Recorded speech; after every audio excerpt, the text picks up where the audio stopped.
Hey guys, NCT here with day 8, and today I wanted to talk about something that I don't actually usually open up about, because usually when I do I end up either losing friends or people just look at me funny, but I'm going to talk about it anyway. Today's topic is me, more specifically the fact of I have, call it what you will, emotional or psychological illnesses that I keep very buried away from me. Usually I just laugh about it or don't talk about it, but I'm going to today.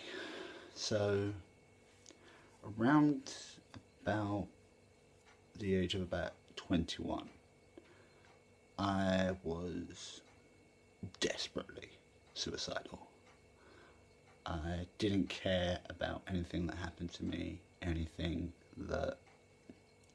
I used to think that mattered didn't matter anymore.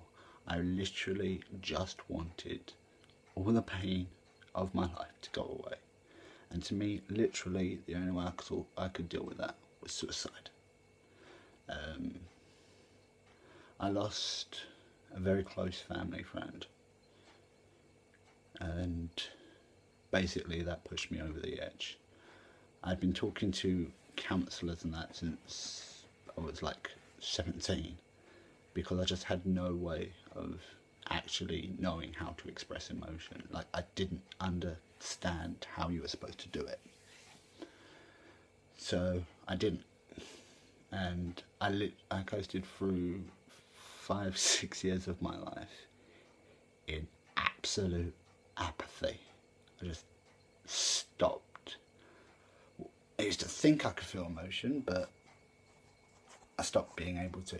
Fucking hell. Sorry, camera slip. And it was hell. Absolutely hell. I think it was 2.5 months after my 22nd birthday, I attempted suicide. I know if you've seen the rest of the videos, you'll know that's nothing like me. I don't seem like that kind of guy, but then who does? But yeah, I attempted suicide.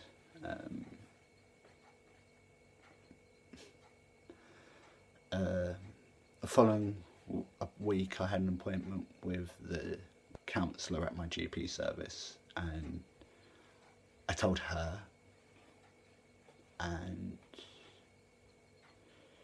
she was really understanding. She was like, maybe you need to explore more of what you're feeling. And I was like, that's great, but even I don't understand how to. It was like I didn't know how to feel. I didn't want to. And she told my GP, and my GP referred me to a psychologist. And after 3 appointments, she was like, no, in all seriousness, I believe you have depression. And I went through a 1.5 years of weekly group therapy, and I got really, really hopeless, literally during an appointment.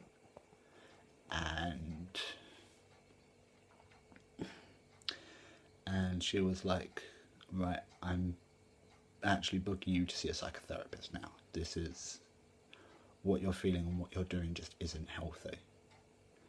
So I had one appointment with a member of her psychoanalytic team, who then turned around and said that not only was I depressed, I had what's known as comorbid depression, which means that there is an illness overlying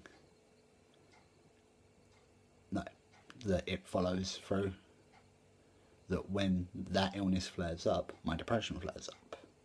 And so every 2 months I went to see her, and eventually we decided that I have what's known as emotionally unstable or borderline personality disorder, which is basically I have no gauge of my emotions. I'm either incredibly happy, like deliriously happy, and everything's sunshine and butterflies, and nothing in the world can hurt me. Conversely, though, when I don't get a little sad or a little upset, I get irate, absolutely livid, or I just feel like either the world owes me something or I owe the world something I can't repay. And although yes, now I'm on medication to help me combat that, it's very much a solo fight sometimes. I really have feelings where I'm just like, you know what? No one seems to understand me.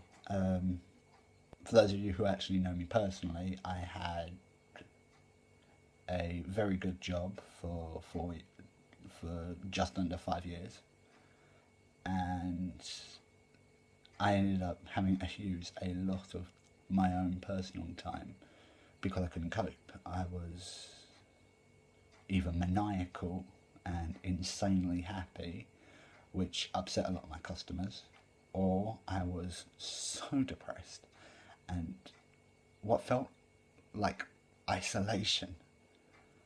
No one in the world understood me. No one in the world could know how I was feeling.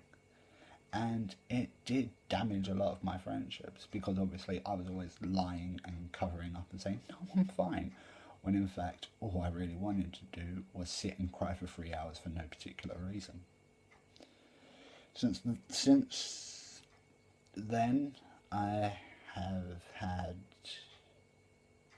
several appointments with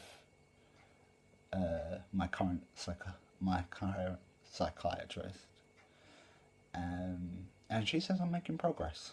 I don't know if I believe that, but she says I'm making progress, so obviously it's got to be good, right?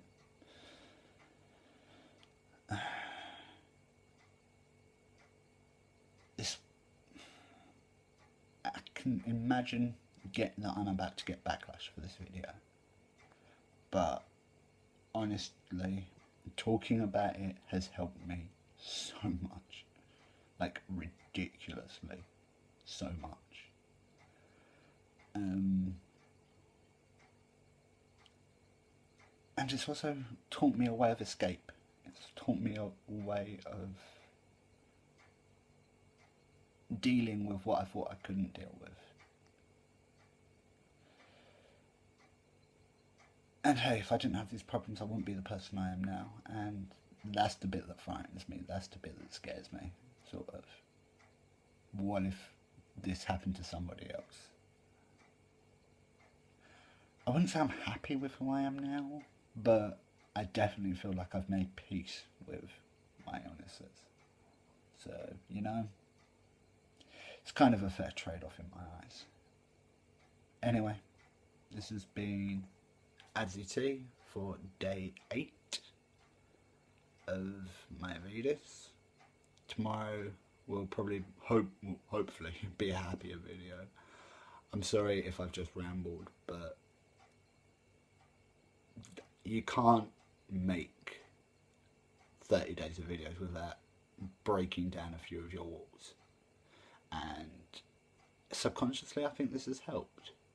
Anyway, guys, I'm knackered. Absolutely shell-shockingly tired. So, I'm going to call it a night. Love you guys. You're amazing. And I'll see you tomorrow. Bye, guys.